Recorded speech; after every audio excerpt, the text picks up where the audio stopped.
Shopping is a word enthralling the best half of humanity.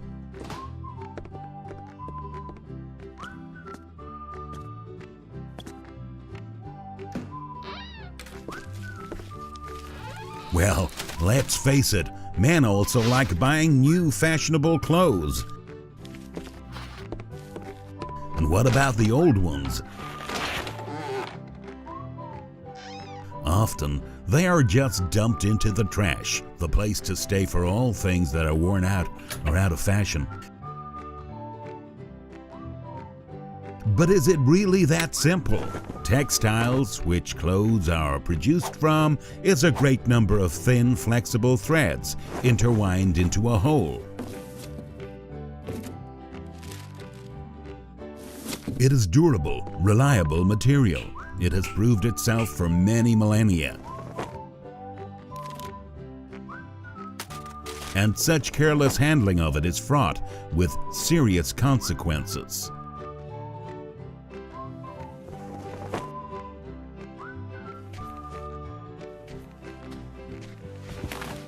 A t-shirt you have thrown away will decompose in the natural environment for a long 100 years.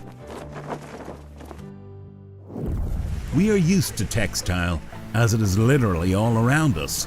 It is the insulation of electric wires and a wedding dress, a car seat cover, and a red carpet, the insides of a space shuttle, and a baby's vest, a soft linen and rough seaman's robe. We cannot do without textiles. The whole history of man is somehow connected with this material. The first known textile product, the loincloth bandage, was made by hand. A bit of grass and diligence, and a new outfit is ready. As time passed, we learned to make various and unusual materials. Soft silk for kerchiefs, warm wool for cold winters, and so much more.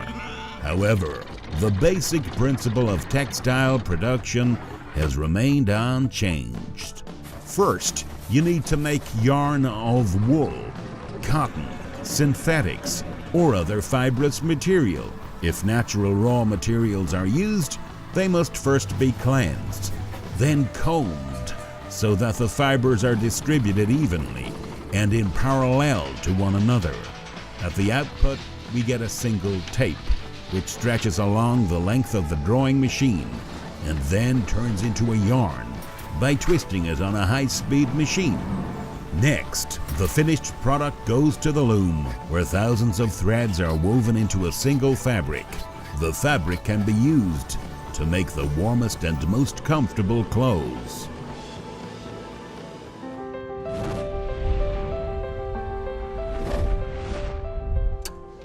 Every day, man needs more textiles and of better quality. The development of weaving was one of the main milestones of progress. Replacing the manual labor by machines boosted the productivity of the factories and the quality of products, but painfully affected workers. Now, they were useless. The discontent of workers of textile factories resulted in an almost religious war against looms. Luddites, as the opponents of technological progress were called, crushed and burned the factories. In response, the manufacturers achieved a decree, threatening the guilty of destroying a machine with a death penalty. Many Luddites were executed, but progress cannot be stopped, and soon it was the time for another revolution. Now, a synthetic one.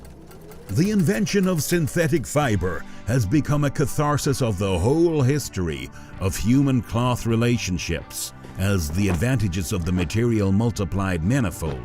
But the price that humanity had to pay increased accordingly.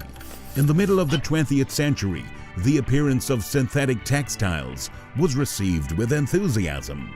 Everyone believed that a new material with unique properties would help mankind solve many problems. They began using synthetics to sew almost all clothing, jackets, raincoats, suits, shirts. But the first impression was wrong. scientists more often talked about the negative effect of synthetics on human health. As a person wearing synthetic clothes experiences problems with air circulation and body heat exchange, synthetics for a long time absorbs unpleasant odors which are extremely difficult to wash. Not to mention that using synthetics is simply counterindicative to the asthmatic and allergic. Synthetic is also a serious environmental threat. It practically does not decompose. We learned both how to use textiles in different ways and how to correctly utilize it. This and banks of second-hand clothing, which is no longer wanted by the first owners, while is suitable for wearing by those who cannot afford to buy a new thing. There are also plants recycling textile products. Recycled textiles are actively used in the automotive industry for insulating materials, cones, panels, car seat lining, and covers. We cannot do without textiles nowadays, and we do not have to. But an old t-shirt still has good service if properly used. And it may help make our world a little warmer and more beautiful.